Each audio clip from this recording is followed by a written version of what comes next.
আজ আমি তোমাদের খুবই ইজি একটি ওয়েডিং গেস্ট মেকআপ লুক করে দেখাবো, যেটা যে কোনো বয়সে খুব ভালোভাবেই যাবে এবং ভীষণই ন্যাচারাল লাগবে দেখতে। তো চলো শুরু করি।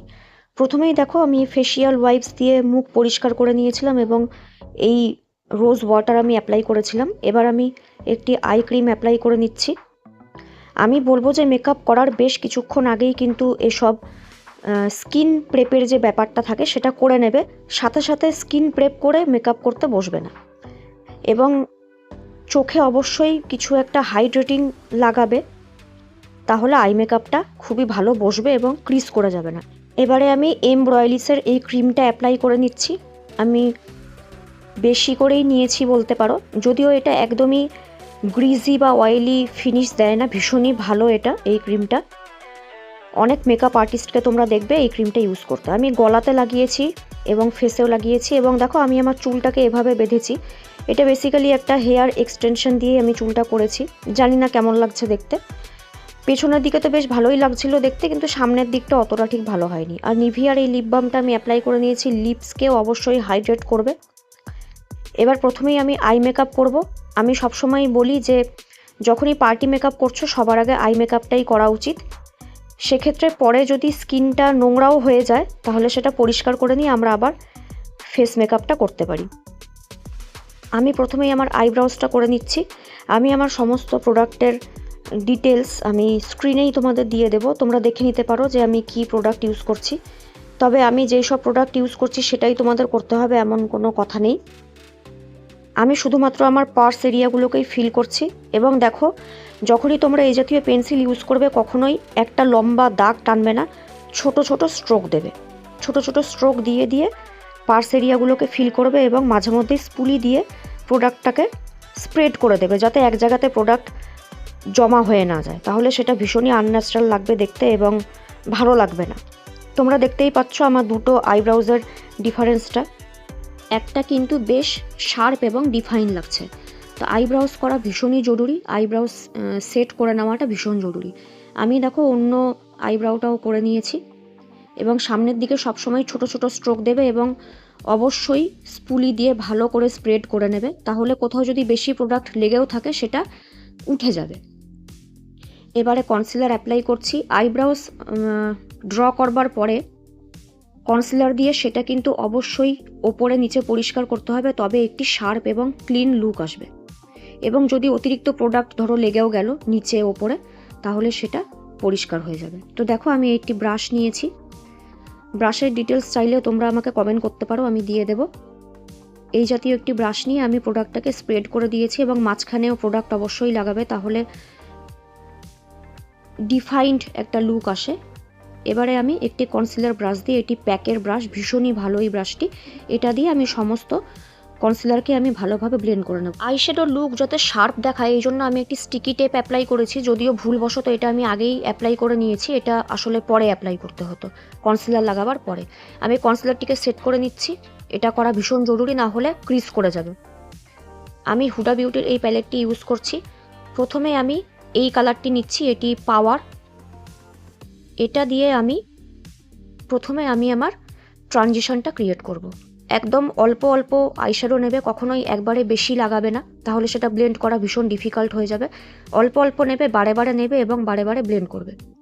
এই জাতীয় একটি ফ্লাফি ব্রাশ আমি ইউজ করেছিলাম, এবারে আমি তার থেকে ছোট একটি ব্রাশ ইউজ করছি। এবং প্রথমে আমি এই কালারটি লাগিয়েছিলাম, এখন আমি এরকম একটি ডিপ কালার লাগাচ্ছি। সেম ওয়েতে প্রথমে বাইরে আমি কালারটিকে প্লেস করব, তারপরে এটাকে ব্যাক অ্যান্ড ফোর্থ মোশনে আমি আস্তে আস্তে ভেতরে নিয়ে যাব এবং এভাবে এটাকে আমি ব্লেন্ড করতে থাকবো। যতক্ষণ না আমি স্যাটিসফাইড রেজাল্ট পাবো আমি বারে বারে অল্প অল্প কালার নেব, অতিরিক্ত আইশ্যাডোটাকে ট্যাপ করব এবং বাদবাকিটাকে আমি এভাবেই ব্যাক অ্যান্ড ফোর্থ মোশনে সেটা আমি ব্লেন্ড করতে থাকবো। এরপরে দেখো এরকম একটি পেন্সিল ব্রাশ আমি নিয়েছি এবং তাদের থেকে আরেকটু ডিপ কালার আমি নিচ্ছি। দুটো কালার আমি মিক্স করব, এই দুটো ডিপ ব্রাউন কালার আমি মিক্স করে এটা আমি শুধুমাত্র আউটার ভিতে লাগাবো, মানে চোখের একদম বাইরের এই অংশটাতে আমি লাগাবো ডেপথ টানার জন্য।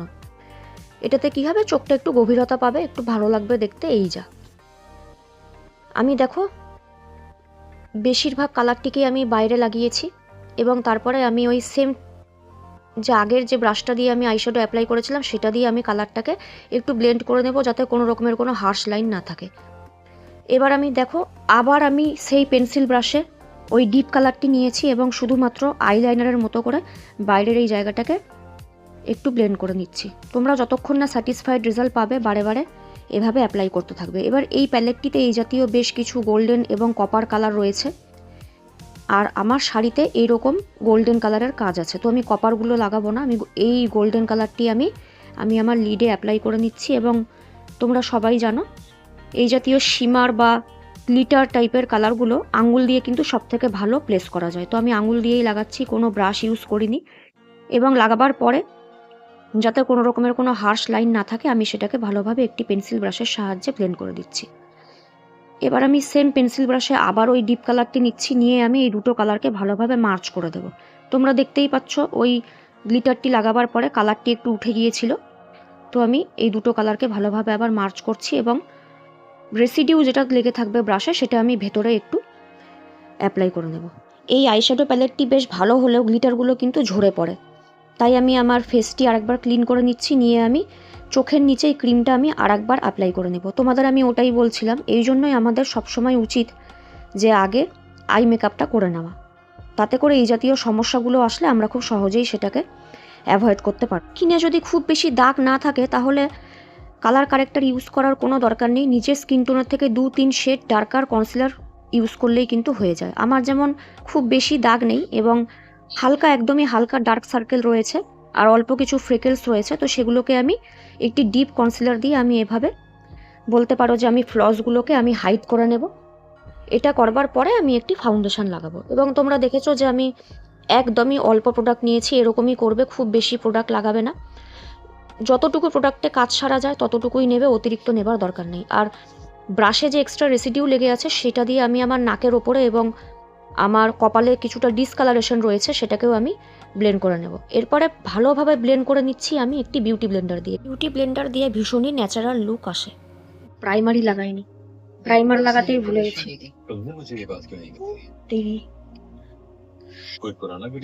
প্রাইমার না লাগিয়ে আজকে যদি আমি মেকআপ করি দেখি তো কি হয়, কারণ আমি ভালো করে প্রেপ করেছি আমার স্কিনকে। শুধু আমার নাকে এই প্রাইমারটা লাগাচ্ছি, যেহেতু আমার নাকে ওপেন লার্জ পোর্স রয়েছে। তোমাদেরও কি এমন হয় কাজ করতে করতে ভুলে যাও? আমি আজকাল ভীষণই ভুলে যাই। আমার কাণ্ড তো তোমরা দেখলেই, আমি প্রাইমার লাগাতেই ভুলে গিয়েছি, তার আগেই আমি কালার কারেকশন করে নিয়েছি। তো যাই হোক, আমি শুধু আমার নাকে লাগিয়েছি এবং যেটুকু আমার আঙুলে লেগেছিল ওটা আমি ওইভাবেই বলতে পারো যে আমার গালের ওই জায়গাটাতে লাগিয়ে নিয়েছি। শার্লেট টিলবাড়িটাই আমি ইউজ করছি। আমার স্কিন একটু ট্যান হয়ে গেছে শীতে, তাই জন্য দেখো এই শেডটি বেশ সাদা লাগছে, যদিও এটাই আমার পারফেক্ট শেড, গরমকালে এটাই আমার পারফেক্ট শেড। প্রথমে আমি ব্রাশ দিয়ে লাগিয়েছি এবং শার্লেট টিলবাড়ির এই ফাউন্ডেশন যদি তোমরা ইউজ করো, এটা ভীষণই ভালো ফাউন্ডেশন, ভীষণ ভালো কভারেজ দেয়, কিন্তু খুব তাড়াতাড়ি সেট হয়ে যায় এটা নিজে নিজেই। তো আমি বলবো যে এটা ইউজ করলে পরে খুব তাড়াতাড়ি কাজ করবে, ফেলে রাখবে না। আমি দেখো আমার গলাতেও লাগিয়েছি, কানেও লাগিয়েছি এবং ভালো করে ব্রাশ দিয়ে আমি এভাবে এটাকে অ্যাপ্লাই করব। এবং ন্যাচারাল লুক আনার জন্য আমি সবসময় আমি যত কিছুই ক্রিম প্রোডাক্ট অ্যাপ্লাই করি না কেন ব্রাশ দিয়ে, আমি সবার শেষে কিন্তু সেটাকে ভালোভাবে সিমলেসলি ব্লেন্ড করার জন্য আমি বিউটি ব্লেন্ডার ইউজ করি। আমাদের ফেসে যদি ন্যাচারাল কাট না থাকে তাহলে শার্প দেখানোর জন্য কিন্তু অবশ্যই কন্টুয়ার ইউজ করতে হবে। এবার দেখো আপার চিকবোনে লাগাতে হবে, কপাল বড় থাকলে কপালেও লাগাতে পারো এবং লোয়ার জ লাইনে লাগাতে হবে। আপার চিকবোনের কন্টুয়ার কিন্তু সবসময় ওপরের দিকে ব্লেন্ড হবে, এটা কখনোই নিচের দিকে ব্লেন্ড করবে না। আর লোয়ার জ লাইনের ব্লেন্ডিংটা হবে নিচের দিকে, এভাবে নিচের দিকে ব্লেন্ড করবে। আমি দেখো এটাও ব্রাশ দিয়ে করছি এবং ব্রাশ দিয়ে করার পরে ন্যাচারাল লুক আনার জন্য আমি এটাকেও বিউটি ব্লেন্ডার দিয়ে একবার ব্লেন্ড করে নেব। আর কপালের ব্লেন্ডিংটা হবে হেয়ার লাইনের দিকে, স্ট্রোকটা হেয়ার লাইনের দিকে যাবে, কপালের নিচে নামবে না। আর নাকের দুপাশে যে আমি লাগিয়েছিলাম নাকটাকে শার্প দেখানোর জন্য, সেটা আমি আমার আঙুল দিয়ে ব্লেন্ড করে নিচ্ছি। এভাবেই আমার মনে হয় যে ব্লেন্ডিংটা ভালো হয়, মানে আমি ভালো করতে পারি। এবারে দেখো আমি যেটা বলছিলাম, আমি ভালো করে বিউটি ব্লেন্ডার দিয়ে এটা সিমলেসলি ব্লেন্ড করে নিচ্ছি, যাতে কোনো রকমের কোনো হার্শ লাইন বোঝা না যায় যে কিছু লাগিয়েছি, এই জিনিসটা যাতে বোঝা না যায় তাই জন্য আমি সবসময় বিউটি ব্লেন্ডার ইউজ করি। তোমরা সবসময় চেষ্টা করবে যে একবারে বেশি প্রোডাক্ট লাগাতে না, দরকার পড়লে 2বার 3বার ইউজ করবে, কিন্তু একবারে অনেকটা প্রোডাক্ট লাগিয়ে নেবে না, সেটা ব্লেন্ড করা ভীষণই সমস্যা হয়ে যায়। যেমন দেখো, আমার লাগাবার পরে ব্লেন্ড করবার পরে মনে হয়েছিল যে একটু কম লাগছে, তাই আমি আরেকবার আপার চিকবোনে আর একটু প্রোডাক্ট লাগিয়ে সেটা আমি ভালো করে ব্লেন্ড করে নিয়েছি। এরপরে আমি চলে যাব ব্লাশে। ফেসে একটু কালার দেওয়ার জন্য ব্লাশ লাগানো ভীষণই জরুরি। আমি একটি ব্রাশে এভাবে নিয়ে নিয়েছি এবং এভাবে অ্যাপ্লাই করছি। তোমরা ফেসকে যদি একটু শার্প লুক দিতে চাও, একটু চিজল, একটু লম্বাটা দেখাতে চাও, তাহলে অ্যাপেল অফ দ্য চিক্সে না লাগিয়ে সেটা চোখের মাঝ বরাবর থেকে নিয়ে কপাল অবধি নিয়ে যাবে, নিয়ে এভাবে একটু লম্বা করে ওপরের দিকে নিয়ে যাবে ব্যাপারটা, তাহলে মুখটা একটু সামান্য লম্বাটে এবং একটু বলতে পারো যাতে হালকা একটা শার্পনেস আসবে।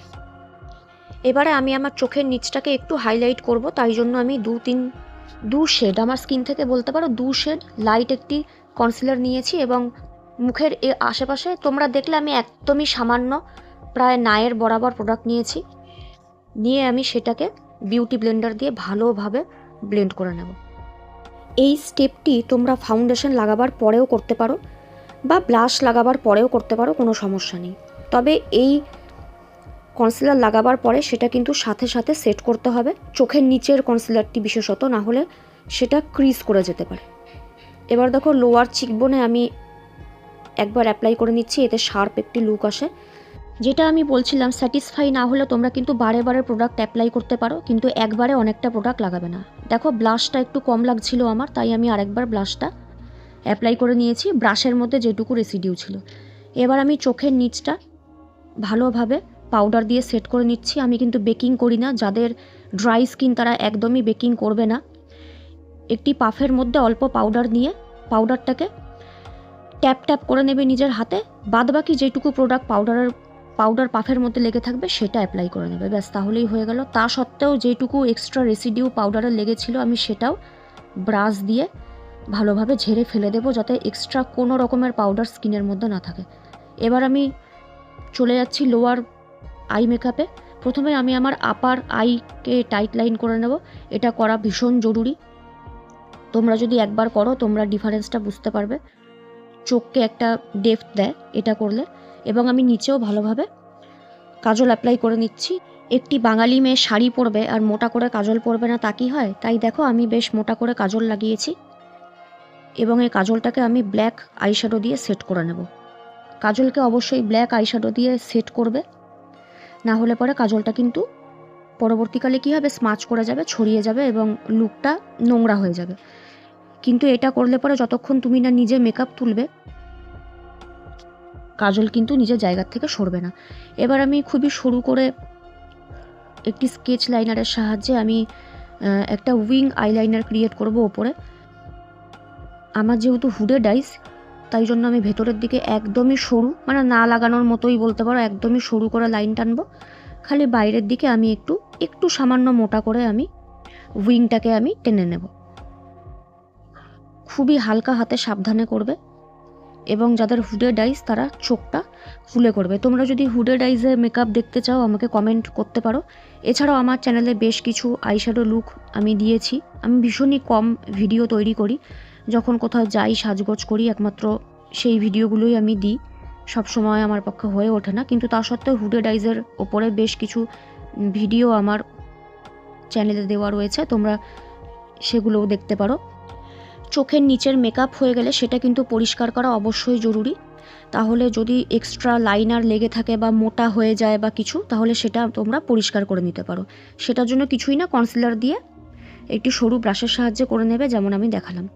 এবার দেখো, আমার শাড়ির মধ্যে এই জাতীয় সবুজ কালার রয়েছে, তাই জন্য আমি আমার লোয়ার আইতে একদম সামনের দিকে আমি খালি একটু করে লাগিয়ে নিচ্ছি এই রকম একটি সবুজ কালার, এবং এই কালারটি দিয়ে আমি আমার চোখের ইনার কর্নারকেও হাইলাইট করে নেব। এবং আমি আইল্যাশ কার্লার দিয়ে আমার আইল্যাশ আগেই কার্ল করে নিয়েছি, তোমরা দেখলে। এবার আমি লাগিয়ে নেব মাস্কারা। সচরাচর বিয়ে টিয়ে এরকম বড় অনুষ্ঠানে লোকে ফলস আইল্যাশ লাগায়, আমারও ফলস আইল্যাশ রয়েছে, কিন্তু আমি খুবই কম ইউজ করি। আমার ফলস আইল্যাশ অতটা ঠিক ভালো লাগে না, তাই জন্য আমি জেনারেস অ্যামাউন্টে কি বলে ওটাকে, দেখো বলতে গিয়ে ভুলেই যাচ্ছি যে আমি কি বলতে চাচ্ছি। মাস্কারা, আমি একটু বেশি করে মাস্কারা লাগিয়ে নিই, দ্যাটস ইট। এবার হয়ে গেছে প্রায় মেকআপটাকে অবশ্যই সেট করতে হবে, তাই জন্য একটি মেকআপ সেটিং স্প্রে আমি লাগিয়ে নিয়েছি এবং এভাবে ফ্যানের হাওয়ায় আমি সেটাকে শুকিয়ে নিয়েছি। সবার শেষে বাকি ছিল লিপস্টিক লাগানো। তো আমি লিপসকে লাইন করে নিচ্ছি সুইস বিউটির একটি লিপ লাইনার দিয়ে। সুইস বিউটির লিপ লাইনার 69 টাকা, 69 রুপিস এরকম দাম, কিন্তু ভীষণই ভালো। এবং লিপসকে লাইন করা অবশ্যই জরুরি, তাহলে কি হয়, লিপস্টিকটা স্মাচ করে যায় না, পরবর্তীকালে বাইরে বেরিয়ে যায় না, লিপস্টিকটা নিজের জায়গায় সেট থাকে। আর আজকাল তোমরা জানো অনেকেই যে গ্লিটার লিপস্টিক খুবই চলছে, তো আমিও পিলগ্রিমের এই গ্লিটার লিপস্টিকটি লাগিয়েছি। যদিও অ্যাপ্লাই করবার পরে ভীষণ কিছু গ্লিটারই কিন্তু লাগে না এটা। এখানেই আমার মেকআপ শেষ, কিন্তু তোমরা বুঝতেই পারছো আমি ঠিকমতো ইন্ট্রো এবং এন্ডিং ভিডিও বানিয়ে উঠতে পারিনি। তো মেকআপ দেখাটাই আসল উদ্দেশ্য, সেটা আশা করি আমি বোঝাতে পেরেছি। তো চলো আজকের মতো টাটা।